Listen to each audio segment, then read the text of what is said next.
Nung nag-start po ako, 20 years old lang po ako. Ang dami kong hindi alam. Yun po yung mga challenges. Siguro medyo kulang ako sa guidance as an entrepreneur. Yung 5K na yun, syempre pag una, yung mga family talaga natin yung unang susuporta sa atin kahit medyo hindi pa sure kung ano yung product, at least merong parang room for improvement or room for failure kasi family mo naman yun, di ba? Yung bebentahan mo. Videos that will make you wealthy and debt-free.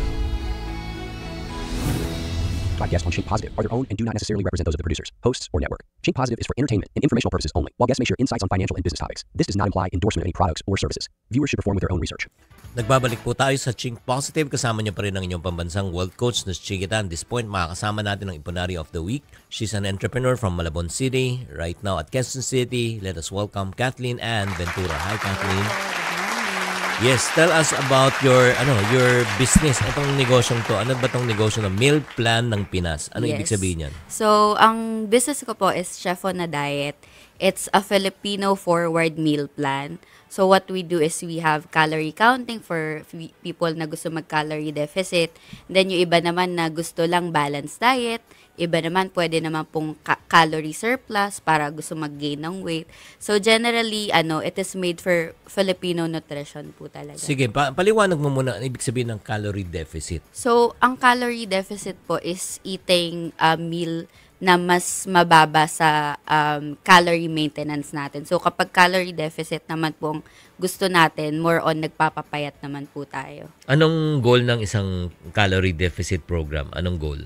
Weight loss po siya. Pang weight loss. Ano yung normal na calorie na kinakain ng isang Pinoy pag hindi sila nagka-count ng calorie? Kapag sa Pinoy po ay 1,800 calories. 1,800 Yes po. per day? Yes po, per day po yun. Ano yung mga kinakain nila? Ang recommended po ng nutritionist is syempre enough portioning ng gulay, ng rice, and then ng protein po. So what we have here is ginagamit po namin ay Filipino food. Kasi usually, di ba, pag healthy, laging salad, ganyan. So, we're trying to change the health and nutrition game by introducing Filipino food po na healthy. So, yung pag-calorie deficit, ilang number of calories naman? Ano naman po, pwede po siyang 1,200 to 1,500 po yung in-offer po namin. So, paano mo sinusukat yung calorie? Hindi ko mag-gets yung pagsusukat. So, meron po kaming food tech. So, by grams po siya mini-measure. So, yung food tech po namin, siya po yung nagka-calculate. And then, yung nutritionist naman po, siya yung nag-approve kung anong ingredient, kung anong menu, gano'n. Paano ka napasok sa ganitong business?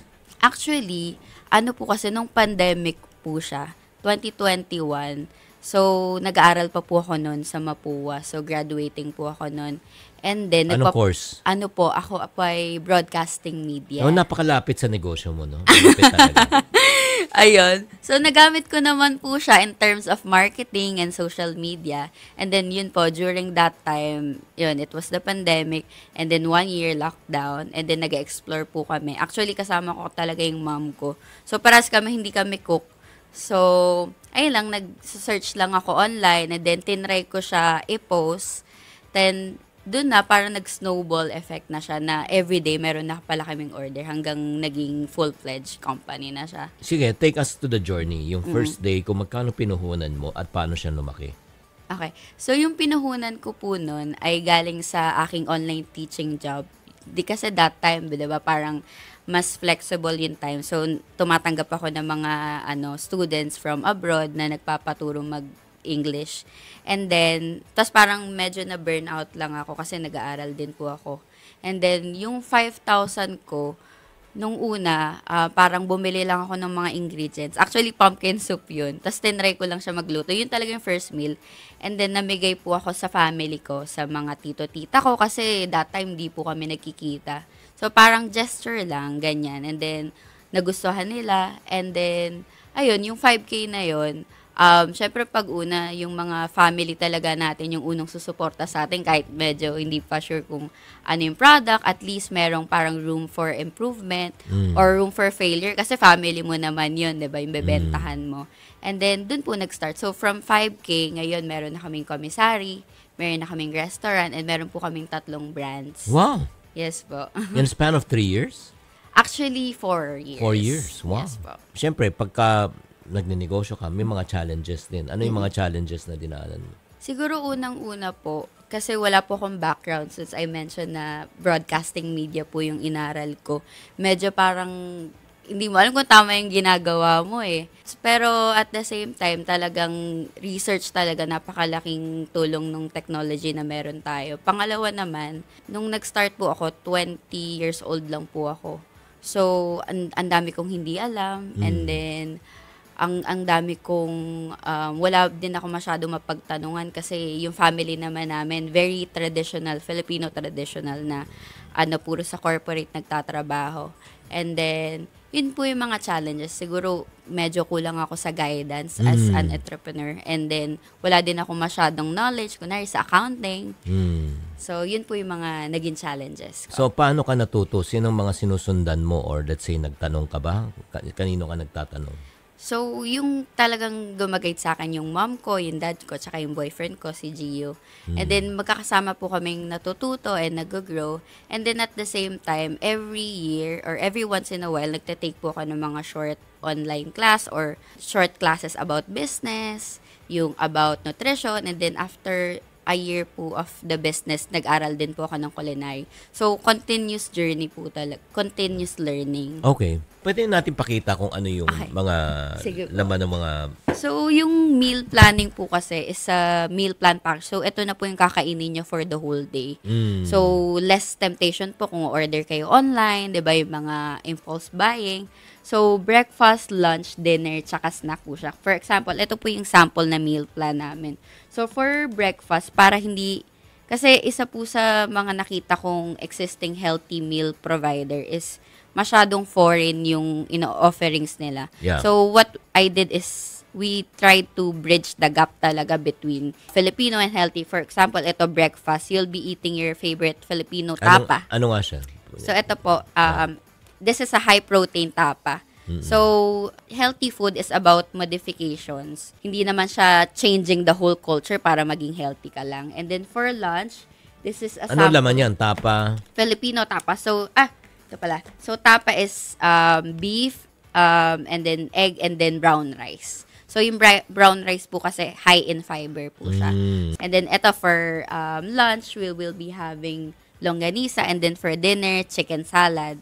Ito naman, ito, instead of the normal sandwich, papalitan lang natin siya ng wheat bread. More or less mga ganitong package, kunyari, breakfast, lunch, dinner, lahat merienda, mga magkano yan? Yung lowest calorie po na 1,200, nagsa-start po siya ng 270 pesos per day. So, whole package na po yan. Buong food mo na. Lahat yan, 270? Yes po, for breakfast, lunch, dinner, tsaka snack. Hindi ka ba nalulugi dyan? So, yung goal po talaga namin is makater po talaga yung masa. So, makater yung Filipino kasi pag iniisip ko yung minimum wage is around 680, 695. So, we try to cut expense talaga na ma-make sure na afford talaga siya ng Filipino. So, at 270 pesos per day, kung everyday siya, na yan ang gagawin niya, more or less, nasa 6,000 plus or 8,000 per month, tama? Opo, mga ganon. For mga 5,000, ganyan. Yeah, that's affordable. Yes. Kasi, normally, mga kapatid, pagka ikaw kumakain ka sa labas, per meal, Opo. mga 2 to 300 pesos na per meal. Yes, opo. Ganun na nga po talaga ngayon. Pero ito, at least, di ba, breakfast, lunch, and dinner na. Yes, Tapos makakount mo pa yung calorie. Yes. Oo. Nung ikaw ay kumikita na, let's talk about, manage ng finance. Nung ikaw ay kumikita, paano mo minamanage ang pera? So, unang-una pong natutunan ko, dapat hinihiwalay po natin yung pera ng negosyo tsaka personal money para alam po natin yung dapat paikutin.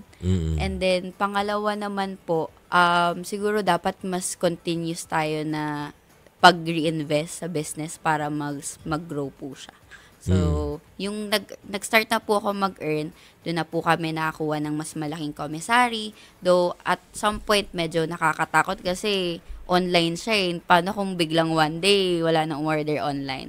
So, something like that. Pero, ayun, kailangan lang din po natin maniwala sa brand natin. So, other than reinvesting naman sa materials things sa brand, pwede din, nag-reinvest din kami sa branding, ganyan, sa marketing. Ngayon, yung journey nyo, from 2020 ba yan? Tama? 2021 po. 2021 up to now. Sige, ano na yung mga na-achieve mo in terms of, balita ko, aside from the commissary, meron ka ng restaurant talaga? Yes po. Nagkaroon din po kami ng isa sa Maginhawa QC and isa ngayon po sa Malabon. So, ang pangalan naman niya, Saints and Lattes Restaurant. And then, other than that, meron pa din po kaming isang online brand na called Gloria's Kitchen. So, ito naman mga party trays, Filipino party trays. So, ayun po, ni-reinvest ko lang yung mga ina-earn ko. And then, ayun, ngayon naman po, marami na po kami. Meron na kaming, commissary, nagkaroon po kami ng 2 branch ng cafe. Tapos, 3 active brands, food brands. Okay, pero itong meal plan Pilipinas, nandun din o wala? Nandun din po. Magkakasama po sila. Oh, okay. Yes. So, anong pinakamahalagang lessons na natutunan mo bilang nag-uumpisa ng negosyo? Siguro yung unang-una po is kasi pag nagsa-start ng business, parang ang daming naisip nila, parang dami mong kailangan gawin, ang dami mong kailangan bilhin. So, for me po, is using what you have. Kung ano yung existing, kung ano yung nasa kitchen mo ngayon, kung ano yung pwede mong ma-utilize ngayon. Doon po kasi makikita yung potential mo kung yung magagamit mo, kung anong nasa harap mo ngayon. And then yung siguro yung tip ko din po, lalo na sa mga food and beverage, mas i-utilize po natin yung kitchen natin. So, ilan ang total na empleyado mo ngayon? So ngayon po, mga nasa 50, tapos mga nasa 50 plus po yung mga in-house rider. Wow. Yes po. 50 rin ang in-house rider. So, 100 Yes, po. sila lahat. Opo. Mga ano naman po sila, parang on-call, ganyan. Wow. Oo. So, ano man maipapayo mo sa mga taong, how old are you? 25. Wow, 25. Oo. So, grabe. At 25, you're gonna go more places. Ano yung challenge mo ngayon as at entrepreneur? Ano yung mga challenges right now? Siguro may mga times po na parang nasa stuck, ganyan. Or parang ano pa ba yung next na pwede? Ano yung next move? Siguro yun yung mga challenges kasi minsan parang nabablanko ka, ano pa ba yung pwedeng gawin? And then, pero so far naman po, ginagawa ko siya ng paraan. So recently, parang nag-try ako mag-apply mag-masters. So to, continuous learning. And then, gusto ko din po sana matutunan paano maghanap ng mga investors, ganyan. Isang may problema ka rin sa funding? Hindi naman po, parang gusto ko lang siyang mas matake sa buong bansa, kung paano ko siya mas mapapabilis yung growth po niya. Copy. Okay. Yes. So, pero kung may mga nanonood ngayon at sinasabi medyo, wow, at 25 years old, you have achieved a lot, di ba? So, ano maipapayo mo sa mga katulad mo na hanggang ngayon, tambay pa rin? Nay, anong ulam? Di ba? So, ano mas mapapayo mo sa mga kabataan? Siguro una po, you should focus on education. So, I'm grateful that my parents talagang nagsipag sila para magkaroon ako ng quality education. Kasi siguro iba baka medyo naguguluhan sa social media kasi sa mga ang dami nakikita, naka-overwhelm din po kasi. Siguro kung meron kang opportunity na mag-aral mabuti. And then, second naman is kung meron kang hobby, pwede mo din i-pursuein. Kasi itong business ko, hindi naman din po ako nutritionist or chef nung una. So, be open to explore different hobby. Be okay lang na maging interested sa iba't ibang bagay. And then, at some point, sa sobrang dami mong ma-explore, mahanap mo yun para sa'yo. Yes. So, how do they get in touch with you, Kathleen? So, you can get in touch with our page. So, that's dietmeals.ph. And then, we also have our website. So, that's dietmeals.ph din po. Mabuhay ka, Yes, Kathleen. Thank you po, very Mr. much. Chin. Maraming salamat. Ay, bago tayo magpaalam, mga kapatid, iiwanan muna kayo ng Chink Code for today. Ang Chink Code natin ay track your expenses para hindi tayo maligaw sa shortcuts ng luho. Ang ending, luluha.